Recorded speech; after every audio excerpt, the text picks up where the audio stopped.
दोस्तों आज हम एक बेहद ही दिलचस्प और थोड़े पेचीदा टॉपिक पर बात करने जा रहे हैं। जियोपॉलिटिक्स में डबल स्टैंडर्ड्स यानी दोहरा रवैया। जब कोई बड़ा देश या ग्रुप अपनी सहूलियत के हिसाब से नियम बदलता है या उन्हें अपने फायदे के लिए लागू करता है तब उसे डबल स्टैंडर्ड्स कहते हैं। और इसका ताज़ा उदाहरण है यूरोपियन यूनियन का रूस पर लगाया गया 8वां सैंक्शन पैकेज। अब सोचिए जरा, रूस यूक्रेन वॉर को 3 साल से ज्यादा हो गए हैं।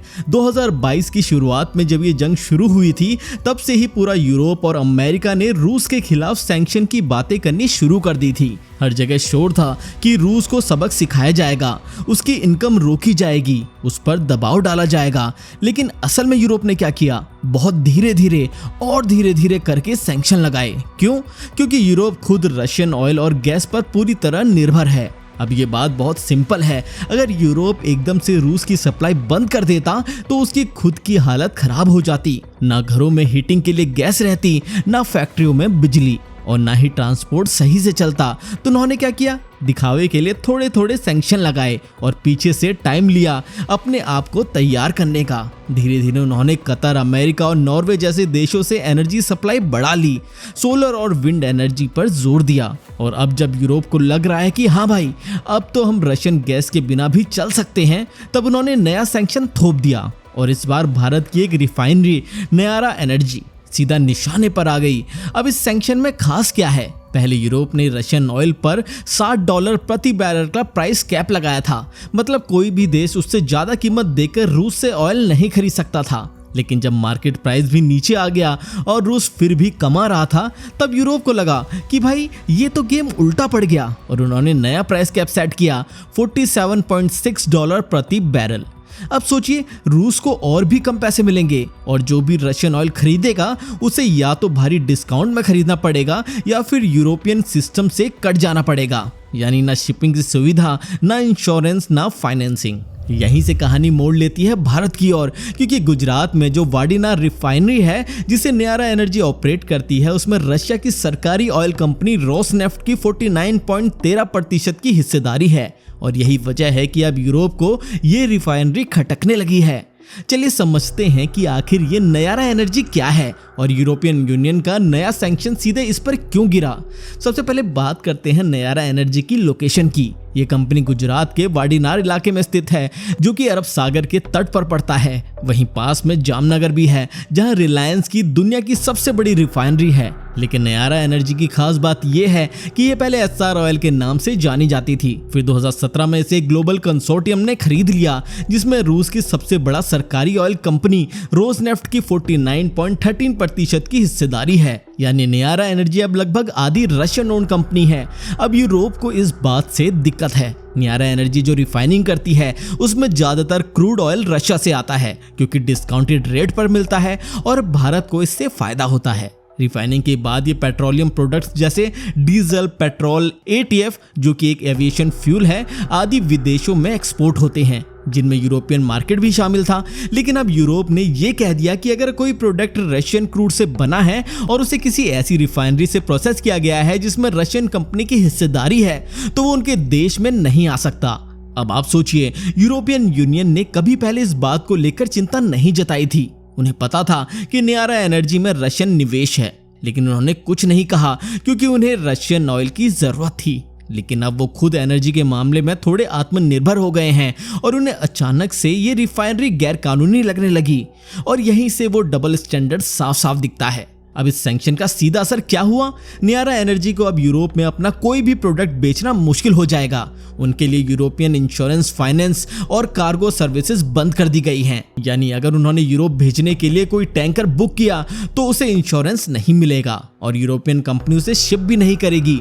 भारत ने इस पर तुरंत प्रतिक्रिया दी और यूरोपियन यूनियन के इस कदम की कड़ी आलोचना की। भारत ने साफ कहा कि वो यूनाइटेड नेशन सिक्योरिटी काउंसिल द्वारा लगाए गए सैंक्शन को ही मान्यता देता है, न कि किसी एक देश या समूह द्वारा लगाए गए यूनिलैटरल सैंक्शंस को। साथ ही भारत ने यह भी कहा कि यूरोपीय कंपनियां खुद भारतीय रिफाइनिंग से ऐसे प्रोडक्ट खरीद रही है जो रशियन ऑयल से बने हैं। फिर सिर्फ न्यारा एनर्जी को टारगेट करना कहां का इंसाफ है? तो अब न्यारा एनर्जी को अपने प्रोडक्ट्स का एक्सपोर्ट रूट बदलना पड़ेगा। शायद वो एशिया, अफ्रीका या लैटिन अमेरिका की तरफ रुख करे। लेकिन फिर भी ये सैंक्शन भारत के लिए एक तरह से चेतावनी की घंटी है कि अगर आगे कोई और सख्त नियम आए तो भारत की बाकी रिफाइनरी जो रशियन ऑयल इस्तेमाल करती है उनके ऊपर भी असर पड़ सकता है। दोस्तों, सवाल ये उठता है कि इस पूरे सीन का असर भारत की ऊर्जा सुरक्षा पर क्या पड़ेगा। तो सीधी बात यह है कि भारत उन गिने चुने देशों में से एक है जिसने रूस यूक्रेन युद्ध के बावजूद रशियन ऑयल खरीदना जारी रखा, और वो भी बहुत भारी डिस्काउंट पर। इससे भारत को दो बड़े फायदे हुए। पहला, भारत को सस्ता कच्चा तेल मिला जिससे डोमेस्टिक मार्केट में फ्यूल की कीमतें कंट्रोल में रही, और दूसरा, भारत ने उस सस्ते तेल को रिफाइन करके विदेश में महंगे दामों पर पेट्रोल डीजल बेचकर अच्छा मुनाफा कमाया। लेकिन अब जब यूरोप ने ये नया सैंक्शन लगाया है तो पहली बार भारत की किसी रिफाइनरी को सीधा नुकसान हुआ है। इससे भारत को झटका इस बात का लगा है कि अब वेस्टर्न देश सिर्फ रूस को नहीं बल्कि रूस से व्यापार करने वाले तीसरे देशों को भी टारगेट करने लगे हैं, और भारत उनमें से एक बड़ा नाम है। जहां तक भारत की रणनीति की बात है तो भारत ने बिल्कुल स्पष्ट कर दिया है कि वो यूनिलैटरल सैंक्शंस को नहीं मानेगा। मतलब अगर यूएन सिक्योरिटी काउंसिल कोई सैंक्शन पास करता है तो ठीक है, वरना भारत अपनी एनर्जी की जरूरतों के हिसाब से फैसले करेगा। और ये स्टैंडर्ड सिर्फ भारत ही नहीं, कई और देश जैसे चीन, ब्राजील और दक्षिण अफ्रीका भी ले रहे हैं।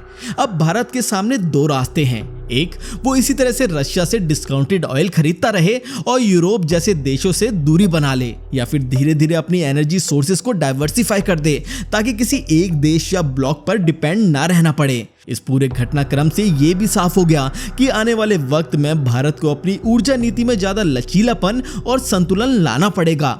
एक तरफ अफोर्डेबल एनर्जी चाहिए जो रूस से मिल रही है, दूसरी तरफ पश्चिमी देशों के साथ ट्रेड रिलेशन भी खराब नहीं करने हैं, क्योंकि भारत यूरोपियन यूनियन के साथ फ्री ट्रेड एग्रीमेंट पर बातचीत कर रहा है, और अगर रिश्ते तनावपूर्ण हो गए तो ये डील मुश्किल में पड़ सकती है।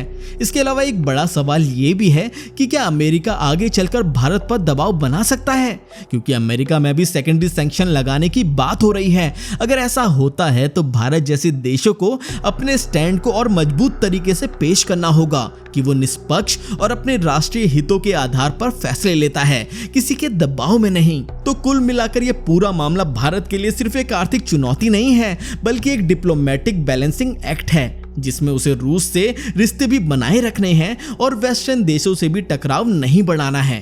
अब दोस्तों, बात करते हैं इस पूरे सैंक्शन के ग्लोबल असर की। तो इसका प्रभाव सिर्फ भारत या रूस तक सीमित नहीं रहेगा। पूरी दुनिया की तेल और ऊर्जा सप्लाई चेन एक दूसरे से जुड़ी हुई है। अगर यूरोप इस तरह सख्त से सैंक्शन लगाता रहेगा तो उससे ना सिर्फ तेल की कीमतों में अस्थिरता आएगी बल्कि बाकी देशों के लिए भी चुनौती खड़ी होगी कि वो अब ऊर्जा कहां से और किस कीमत पर खरीदें। खासकर एशिया, अफ्रीका और लैटिन अमेरिका जैसे विकासशील देशों के लिए ये एक बड़ा सिरदर्द बन सकता है।